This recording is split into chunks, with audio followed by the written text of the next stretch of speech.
les gars, aujourd'hui on se retrouve encore une fois pour une petite vidéo sympathique et on va parler d'un sujet qu'on aime tous, Netflix.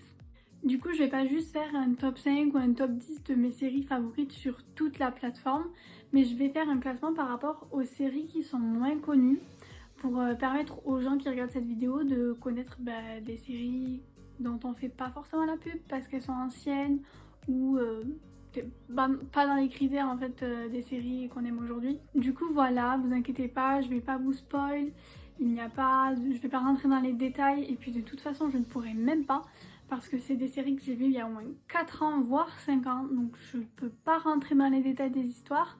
Vous irez vous informer vous-même dans les petits trucs de Netflix. Mais je voulais un minimum mettre en avant ces petites séries qui sont pas forcément mises en avant par Netflix et qui méritent mieux. Du coup en 5e position je vais mettre la série Orphan Black qui est une série composée de 5 saisons. Je crois que c'est fait par Netflix. Et en gros c'est l'histoire de cette fille qui découvre qu'elle a un sosie dans sa ville ou alors à l'autre bout du monde, je sais plus trop. Et au final c'est pas vraiment un sosie mais vous le comprendrez plus tard dans l'histoire. Et j'ai trouvé cette série incroyable, tout est calculé au moindre détail. Ce qu'il y a dans la saison 1 ça se retrouve dans la saison 5, c'est incroyable. Par contre ça peut être un petit peu long parce que l'intrigue commence vraiment à partir de la saison 3 voire 4. Donc ceux qui n'aiment pas attendre, ne vous faites pas du mal. Mais c'est un peu tourné science-fiction. Voilà, avec de la science, je vais pas vous spoil mais c'est hyper stylé et ça mérite beaucoup plus de notoriété. Après ça a été créé en 2013 donc forcément on va plus faire la pub. Je sais qu'avant il y avait des personnes sur YouTube qui en parlaient mais c'est pas non plus la série que tout le monde parle quoi. En 4e position je mets la série Degrassi qui est une série un peu pour adolescence. C'est pour ça que c'est un peu moins connu du coup parce que même si la majorité des séries qu'on regarde c'est un peu plus pour les adolescents, il y a quand même des scènes un peu inappropriées tout ça, alors que dans cette série pas du tout. C'est vraiment une série tournée pour les jeunes adolescents qui découvrent la vie, leur sexualité, leurs amitiés. Mais vraiment c'est hyper ouvert d'esprit, j'ai adoré parce que j'ai regardé cette série quand j'avais 14 ans, je crois, 13-14 ans, donc j'étais vraiment jeune et ça m'a appris des choses, enfin, c'est super cool. C'est des lycéens du coup dans un lycée qui vivent leur petite vie, enfin un peu le prototype d'une série Netflix. C'est pas du tout créé par Netflix, d'ailleurs ça s'arrête à la 4e saison alors qu'il me semble qu'il y en a 6. Mais c'est toujours pareil en France, ça m'énerve. Et ce que j'ai adoré c'est que les personnages sont hyper attachants, je sais pas comment dire mais j'ai suivi la moitié des personnages de cette série sur Instagram juste après avoir regardé la série parce que je suis tombée amoureuse, enfin je sais pas comment dire mais en particulier une, celle-là, je l'adore. En 3e place j'ai mis Love Alarm qui est un drama coréen, donc je pense que vous connaissez un peu tous de nom mais que pas beaucoup de personnes regardent comparé à Elite ou à Stranger Things. Je pense qu'il y a beaucoup plus de personnes qui regardent ça que des dramas coréens et pourtant vous devriez tous en regarder au moins un avant de vous mettre une idée dans la tête de ce que c'est parce que c'est juste incroyable. Pour les personnes un peu romantiques comme moi, c'est vraiment le must-have. C'est trop mignon, c'est encore des lycéens qui tombent amoureux, c'est un peu le prototype d'un drama coréen. Mais j'ai trouvé ça super cool parce que c'est en gros Love Alarm c'est une application qui consiste à faire rencontrer des gens qui correspondent, enfin qui seraient potentiellement tes âmes sœurs en fait. Et il y a une histoire d'alarme, c'est pour ça qu'il y a le alarme dans le titre. Quand tu as moins de 5 mètres de cette personne par exemple, l'alarme sonne sur ton téléphone.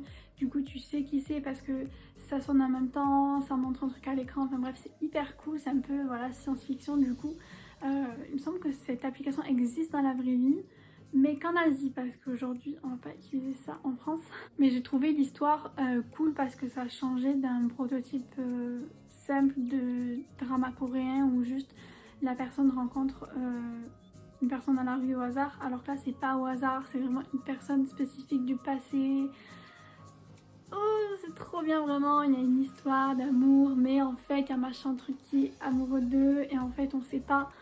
Bref, comme d'habitude hein. Après il faut être habitué à la langue coréenne parce qu'il n'y a pas de voix par-dessus, c'est forcément les voix coréennes et les sous-titres dans la langue qu'on choisit.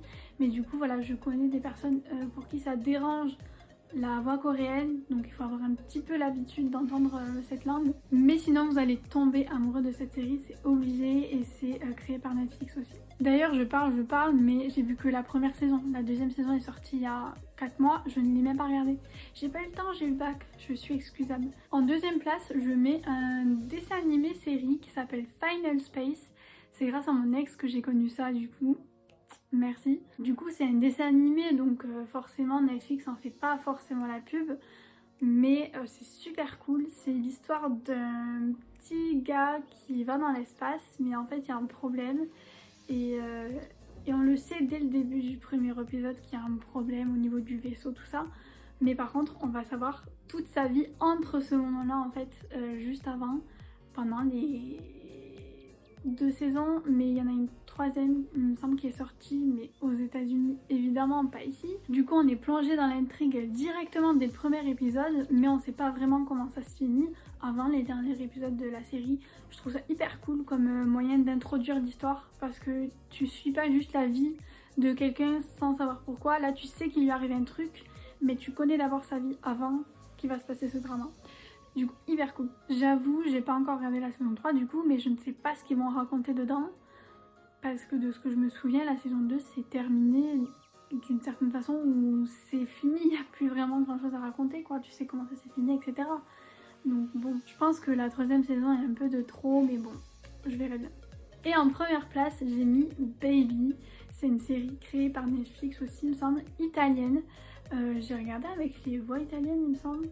J'ai commencé avec les voix françaises, après je me suis dit les voix italiennes c'est pépite, donc je vais tester. Du coup c'est l'histoire de 2 jeunes qui se rencontrent dans un lycée, qui deviennent très amis jusqu'à devenir en fait prostituées.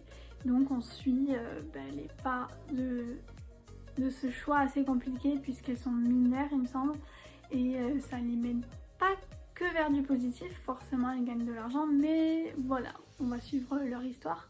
Et c'est super cool franchement. Il y a 3 saisons, je les ai dévorées en 1 mois je crois. Vraiment c'est allé super vite. Je sais pas combien il y a d'épisodes, il me semble qu'il y en a 10 par saison. Mais je l'ai dévoré. Et je suis tombée amoureuse évidemment des 2 personnages principaux, ces 2 petites femmes. Elles sont incroyables dans la série, vraiment j'ai adoré leurs personnages. Et je pense que c'est la série que vous connaissez le mieux, que vous avez déjà entendu le nom parce que Netflix en a fait bien plus la pub. Puis c'est une série qui est sortie en 2018 mais qui s'est fait vraiment connaître en 2020. Donc vraiment à la dernière saison tout le monde a regardé, mais les premières saisons personne n'a regardé en 2018 parce que personne n'a fait la pub. Personne n'en parlait, Netflix n'en faisait pas la pub. En même temps en 2018 il n'y avait pas Netflix sur Twitter, Netflix sur Instagram, c'était pas aussi... Voilà. Et je sais que j'ai vu des personnes de mon entourage qui ont regardé cette série, ou des personnes que je suis sur les réseaux sociaux, mais j'en ai pas entendu beaucoup parler alors que c'est vraiment une série super, les plans sont magnifiques. Je suis désolée mais elle mérite vraiment beaucoup mieux.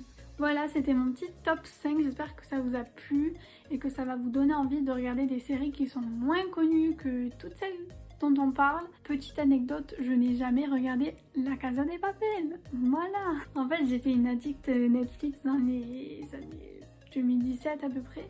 Et après j'ai arrêté tout, j'ai regardé plus Riverdale, enfin j'ai rien regardé quoi, j'ai tout commencé mais pas forcément terminé. Et du coup je ne connais pas forcément les séries d'aujourd'hui.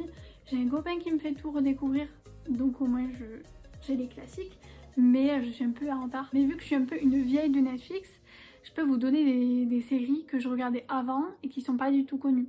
Au moins quand vous vous ennuyez et que vous avez déjà regardé toutes les séries connues sur Netflix, vous pouvez regarder les pas connus. En tout cas j'espère que je vous aurai motivé à Netflix, mais restez pas enfermés chez vous cet été, on profite du beau temps quand même et je vous dis à très bientôt.